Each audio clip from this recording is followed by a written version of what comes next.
This episode is brought to you by ministrywebsites.biz. Check them out for all your online communication needs for your ministry. They make the most advanced technology very user-friendly as they seek to make your ministry communicate effectively, simply, and easily on the web. Check them out at ministrywebsites.biz. Hey everyone, welcome to another Life in Student Ministry video post. My name is Tim Schmoyer. I'm the author here at Life in Student Ministry. And I hope all of you guys are having a great summer, hanging out with your kids in your youth ministries and going to camps and missions trips and doing all the cool stuff that you guys are doing to build relationships. And I just hope that's going so well for you guys. I'm having a great time with it here myself. In fact, even though our programming has slowed down a lot during the summer, I feel like in some ways I'm even more busier now than I was when we're in the full swing of school year ministry stuff. I mean, you got kids hanging out at my house till like 10, 11 o'clock at night sometimes, and we're getting up early in the morning to do things. But it's been great. Hope you guys are having a great summer too.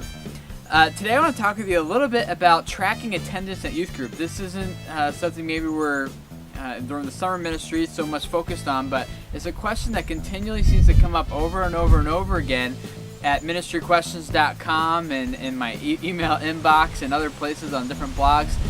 In fact, it just came up recently at ministryquestions.com, and as some of you know, there you can answer questions or ask questions both by text, by typing it or recording your voice, or even by video. And here's kind of the video that I recorded for that question of how do you guys track attendance at youth group. Here's what I said.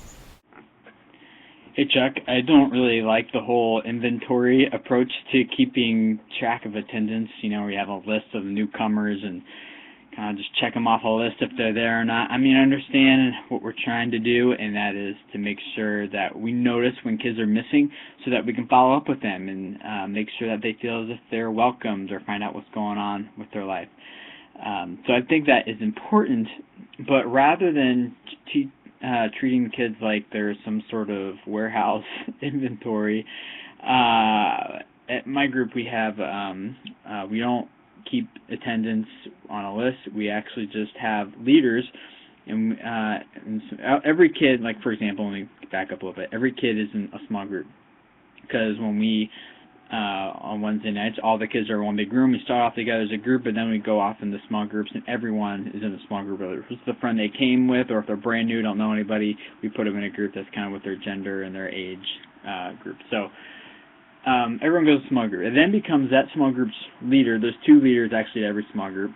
So it becomes both of those two leaders' responsibility to connect with those kids every single week, both in church and outside the church. So if, say, Johnny's not here this week, we notice that not because there's a checklist, but because there's some adult leaders whose responsibility is to look for Johnny. And they say, Johnny hasn't been here, I haven't seen him for a couple weeks. They give him a call.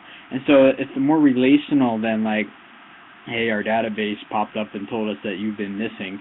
It's, I've noticed that you're not here and want to know, how you're doing and what's going on.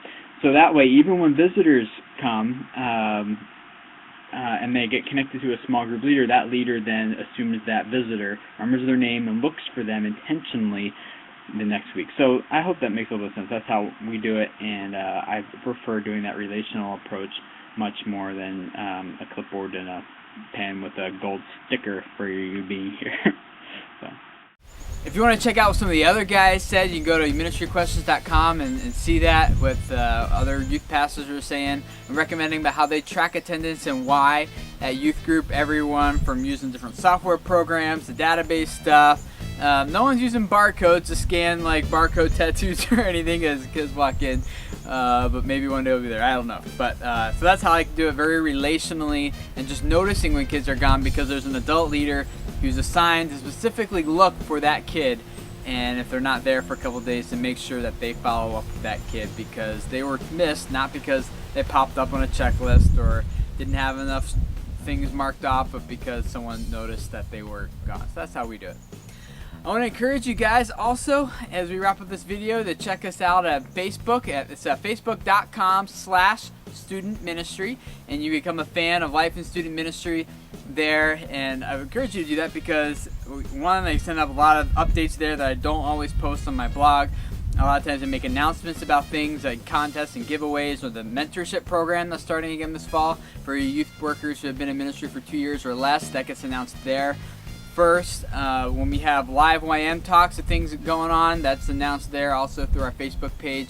So there's a lot of cool things going on. Make sure you go to facebook.com/student ministry and become a fan of Life in Student Ministry on Facebook. And look forward to connecting with you guys there. And it's a great place for you to connect with other leaders of this site too. So anyway, good to hang out with you guys again this week, and I look forward to talking with you guys again next week for another Life in Student Ministry video post. Hope you guys have a fantabulous summer. I'll talk to you later. Bye.